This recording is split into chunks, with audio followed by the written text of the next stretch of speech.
Now, there's big news in the world of Formula One as the Grand Prix Drivers Association, the trade union of F1 drivers, released a statement pushing back against the FIA for the recent punishment for swearing in post-race press conferences.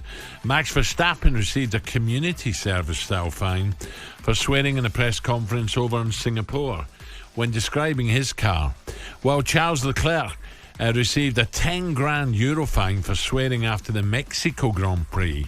In a statement, the GDPA said there's a difference between swearing intended to insult others and more casual swearing, such as you might use to describe bad weather, or indeed inanimate objects such as an F1 car or a driving situation. They also urged the FIA President Mohammed Ben Salam to consider his own tones and treat the drivers basically like adults. Join us for more than this now is former Formula One team principal Eddie Jordan. Eddie, good morning, Eddie. Morning, Eddie. How are the boys there? Is AP with you as well, I see? No, he was on the phone, AP, but he's getting busy good. now, Eddie. As you know, the old jump season's now ready to fly. Oh, my God. I'm keeping away from you at Cheltenham this year, my God. We're getting that Guinness. We're getting that Guinness bar. I'm getting ready for it. 10:15, Eddie. Come on, we had about 27 pints in front of us last time. My liver has never recovered. Eddie. Hello, Ray. Good morning. How you doing, Eddie? Eddie, lots to talk about. Listen, lots to talk. these guys are putting their life on the line, not just in race days, but in practice, and you know they're making split decisions. I'm sorry. Look, I think there's time and a place for where you can swear if there's kids about, but I can't get too angry about these guys after a game, or someone's trying to put them off the track after a race, or someone's trying to put them off the track going at the speeds they're going. If they swear, so what? Well, look, it's a storm in a teacup. It's absolutely nonsense. Personally, I think it started out by wanting to have a little bit of a swipe at Max. But, Max is too clever for an awful lot of people, as we saw, not just on the track, but off the track. And he was able to get all of the top drivers in Formula One all agree. Look, if the car is knackered and you want to use the F word, then that's what you use. It's the most used word in the English language at this moment in time, whether we like it or not. But naturally, you don't want to use it in a confrontational point of view, and you don't want to use it in an aggressive point of view. But when you're depicting something and something has happened, and you say the car is stuffed or whatever it is, and if you want to use the F word to describe that, I think that describes it brilliantly, because everyone knows that it's absolutely knackered. Or tyres, Eddie. If you're, for instance, if we go back to Sao Paulo, where I thought Max Verstappen was sensational, and I would even go to say I think he's probably one of the best drivers I have ever seen. That was a drive in a lifetime for me. To do what he done from, was it 17th in the grid 17th. With that rain? That was amazing. But if your tyres are going, shouldn't you be able to be explicit in saying, for F's sake, please do something about it. Get me in here. This is dangerous. But that.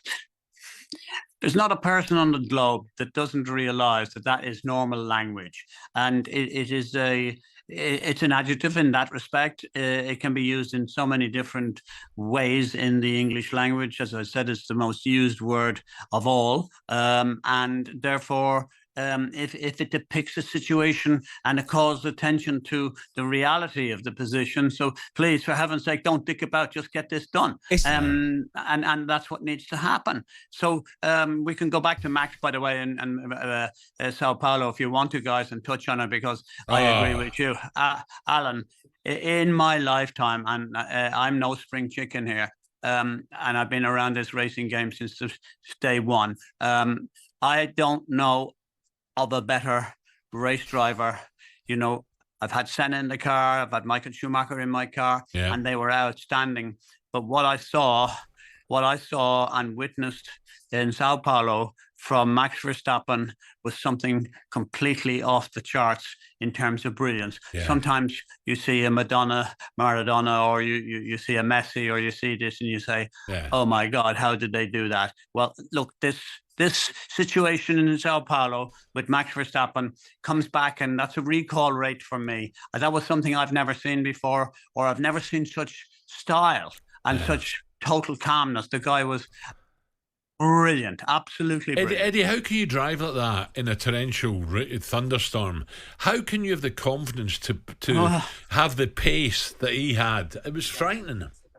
Well, not alone that, he came from 17th, he passed everyone, and he still won by 20 seconds. 20 seconds. I mean, he virtually lapped everybody. It's daunting to think that here's somebody, and when you see that car in the dry, it's nowhere near. So he has, you know, through the seat of his pants, we always say, you know, in motor racing, the feel you get, football is different, you know, the feel of the car comes from your body, because that's the closest to the ground. It's maybe an inch or two off the ground, and you get that innate feel that, you know, you turn in here and you turn in there. He has a feel that absolutely no one else has, and he can find out where, if you saw when restarted the race, he took the outside line, and I'm saying, you know, that's exactly what Senna used to do, because the water drains away quicker on the outside. He got better grip, and then he got better traction. So he passed 4 or 5 cars there. The guy is just super clever, apart from being a brilliant racing driver. Yeah, just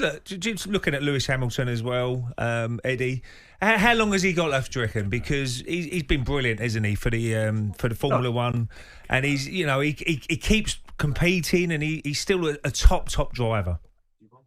Absolutely, top driver, as we saw this year. He won, you know, one of the winners this year. So can he be a winner next year?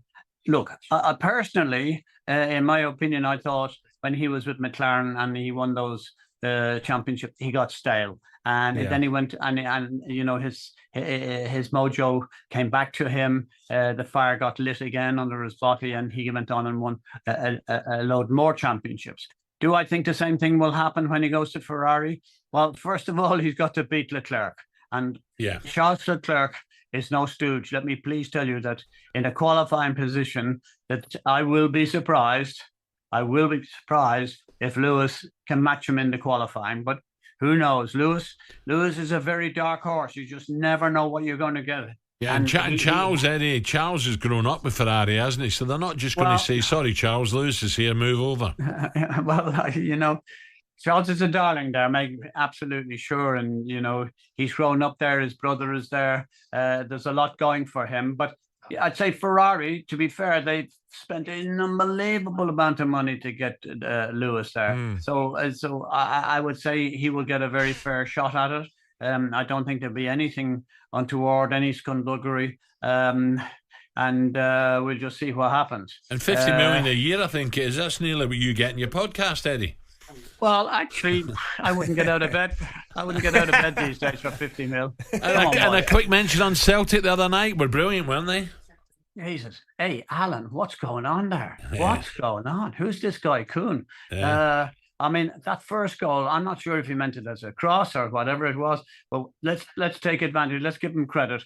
For me, that was an absolutely class strike. Left-footed, coming in off the right, bang, right up against the post. Unstoppable, amazing goal. Second goal, obviously, was an easy one and kind of a semi-tap in, but nevertheless, I've seen people miss them, and but he got them. And against...